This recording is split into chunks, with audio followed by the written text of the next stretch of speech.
जो दुआ ज़ारा केस पर अपडेट आती रही हम आपको बताते रहे, लम्हा ब लम्हा आपको हम अपडेट करते रहे। बच्ची के वालिदैन का मौक़िफ़ था ना इस मुकदमे में, उसकी तायद हुई है, उनके मौक़िफ़ की जीत हुई है। 14 साल की इस बच्ची को अगवा कर लिया गया है, जो कि बज़ाहिर नज़र भी आ रहा था कि अगवा हुई है बच्ची। चंद लोगों ने उस बच्ची को अपने पास रखा हुआ था, उस बच्ची की ब्रेन वॉशिंग करके। ये मेडिकल बोर्ड पाकिस्तान की तारीख में पहला मेडिकल बोर्ड था जो इतना बड़ा था, और अब ये डिक्लेयर हो गया है कि बच्ची अंडर एज है, बच्ची माइनर है। जो लॉफुल गार्डियन होता है उसकी कस्टडी से बाहर लेके जाया जाए, किडनैपिंग कहलाती है, साबित हो गया है। अगवा का जो कानून लिखा हुआ है उसके मुताबिक आ गई, फुल डोज हो जाएगी। अगर रेप के ऑफेंसेस लग गए तो फिर उम्र कैद तक भी जा सकती है।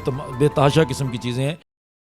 अस्सलाम वालेकुम, मैं हूं फलक शेख और आप देख रहे हैं डेली धरती। नाजरीन, मेरे साथ आज एक बार फिर मौजूद हैं अहमद शेर जट साहब, जो कि लीगल ईगल्स के CEO हैं। नाजरीन, हमने मुख्तलिफ तरह से इनके इंटरव्यूज़ किए। जो दुआ ज़ारा केस पर अपडेट आती रही हम आपको बताते रहे, लम्हा ब लम्हा आपको हम अपडेट करते रहे। लेकिन अब जो इशू आ गया है वो ये है कि पिछले दिनों दुआ ज़ारा को सिंध हुकूमत ने ऑर्डर दिया कि जाकर उसके टेस्ट हों। जो टेस्ट जो हैं वो ये साबित हुआ है कि उसकी एज जो है वो 14 से 15 साल है, वो छोटी साबित हो गई है। अब देखना है कि आगे इस केस में क्या होगा। क्या वो ज़हीर के पास जाएगी, क्या वो अपने माँ बाप के पास जाएगी, इस बारे में जानेंगे अहमद शेर जट साहब से। अस्सलाम वालेकुम सर। वालेकुम अस्सलाम। कैसे हैं आप? अल्हम्दुलिल्लाह। जट साहब, आप तो बड़ी गहरी नज़र रख रहे हैं इस केस पे दुआ ज़ारा के हवाले से। तो ये जो अब नई अपडेट आ गई है, जो आप बातें करते थे वो सच साबित हो गई हैं और अब ये छोटी साबित हो गई है, तो आगे क्या होगा, क्या समझते हैं आप? फलक भाई, पहले तो शुक्र अल्हम्दुलिल्लाह कि जो बच्ची के वालिदैन का मौक़िफ़ था ना इस मुकदमे में, और मैं समझता हूँ पाकिस्तानियों का और पाकिस्तानी ऐसे जो दुनिया में बैठे हैं, बाहर ममालिक में बैठे हैं, उन सब का जो मौक़िफ़ था ना, उस मौक़िफ़ को उसकी तायद हुई है और उनके मौक़िफ़ की जीत हुई है। ये जो 2 रोज़ कबल मेडिकल बोर्ड का रिज़ल्ट आया। इशू ये था इस मुकदमे में कि वालिदैन कह रहे थे कि हमारी एक कमसिन बच्ची है जिसकी उम्र 14 साल 2 माह है, और 14 साल की इस बच्ची को अगवा कर लिया गया है, जो कि बज़ाहिर नज़र भी आ रहा था कि अगवा हुई है बच्ची। और जब पूरा पाकिस्तान ढूंढ रहा था तो चंद लोगों ने उस बच्ची को अपने पास रखा हुआ था, उस बच्ची की ब्रेन वॉशिंग करके, उस बच्ची को ब्रेन वॉश करने के बाद उसका अपने लड़के के साथ निकाह करवा के, और उन्होंने उसको एक साइड पे रखा हुआ था। लेकिन चूँकि इस तरह की चीज़ छुपती नहीं है, तो पुलिस कार्रवाइयों के दौरान और कुछ डिटेल्स निकलने के बाद जब पुलिस इन तक पहुँच गई तो इन लोगों ने अदालतों को गुमराह करके जो बयानात लिए थे वो सामने आ गए। अब इशू ये था कि बच्ची कह रही है, बच्ची के मुंह से ये कहलवा दिया जाता है कि मैं माइनर नहीं हूँ, मैं अंडर एज नहीं हूँ, जो कानून के मुताबिक उम्र है 16 साल तक की, मैं वो नहीं हूँ, मैं 17-18 साल की हूँ। और हमारी अदालतें जो हैं वो मामला सिंध हाई कोर्ट तक पहुँचता है। अदालतें कह देती हैं कि ठीक है, कोसिफिकेशन टेस्ट कर लेते हैं, बोन टेस्ट होता है कि बोन टेस्ट तो 2 ट्विन्स का भी किया जाए ना, तो जोड़े बच्चे होते हैं, जोड़े पैदा होते हैं, उनका भी किया जाए तो दोनों के एज का जो है ना वो फ़र्क अच्छा खासा निकल आता है, क्योंकि किसी की ग्रोथ ज़्यादा है, किसी की हड्डियों की ग्रोथ ज़्यादा है, किसी की कम है।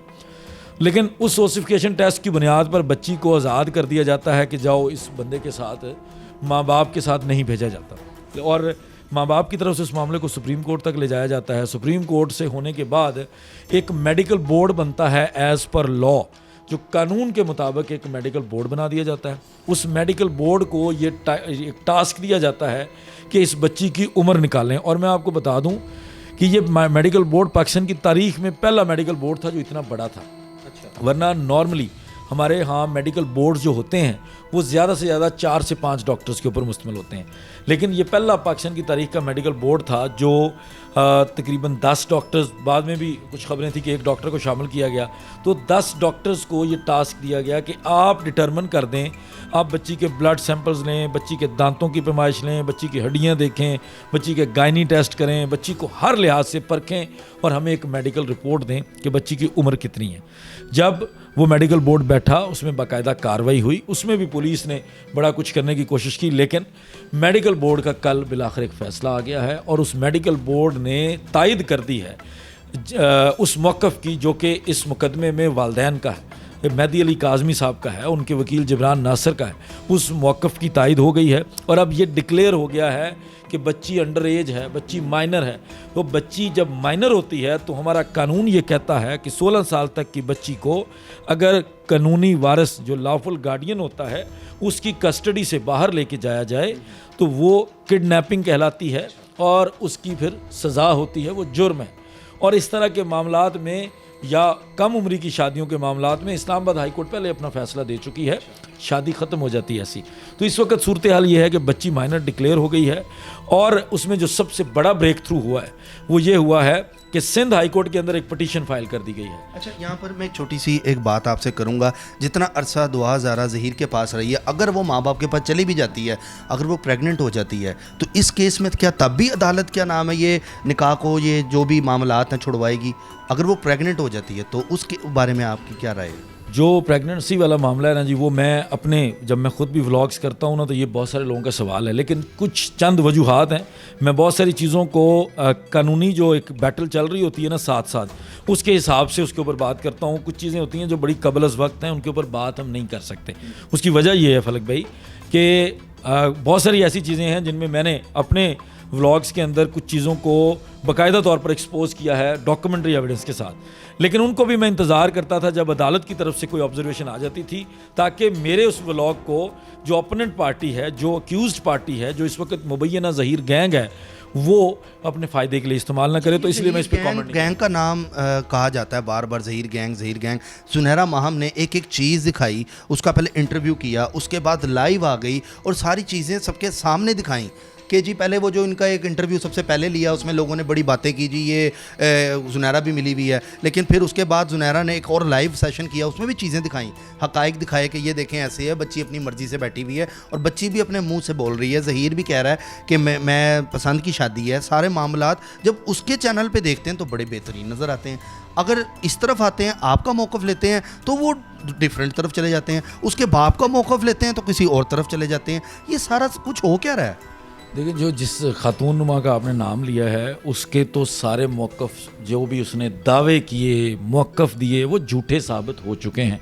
अगर आप थोड़ा सा इसके ऊपर रिसर्च कर लें, हमने उसका पॉइंट टू पॉइंट जवाब दिया हुआ है। जो उसने पहला इंटरव्यू किया, जो उसने दूसरा इंटरव्यू किया, जो उसने लाइव किए, जो उसने प्लांटेड किस्म के लाइव किए, जो उसने फजूल किस्म की कॉल्स के ऊपर इंटरव्यूज़ किए, और इवन जो उसने रात तक एक नया लाइव किया है किसी बैडमिंटन कोर्ट रिपोर्टर के साथ, तो इन सारी चीज़ों को हम पहले ही झूठा करार दे चुके हैं और साबित कर चुके हैं।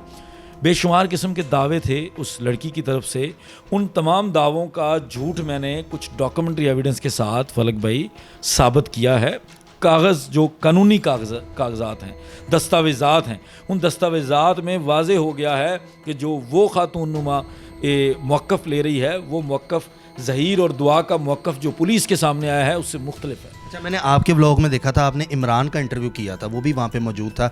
उससे जब बैक कैमरा बात हुई थी आपकी और हमारी सबकी, तो उसमें वो ये कह रहा था कि वहाँ पे ऐसा कुछ नहीं था, लड़की नज़र तो यही आता है अपनी मर्ज़ी से आई है। ये चीज़ें भी तो देखें ना कि अगर वो बंदा ये बोल रहा है, क्या वो भी गैंग का हिस्सा है? इमरान भी नहीं, इमरान तो ख़ुद ये चीज़ क्लियर कर चुका है कि इमरान को तो जितनी इजाज़त दी गई थी वो बेचारे ने वही सवालात किए थे। मैंने इमरान के बाद मेरे पास यहाँ फैसल सूरी आया, वो भी इसी जुनैरा एंड कंपनी का मेंबर था, और एडी मलक आया।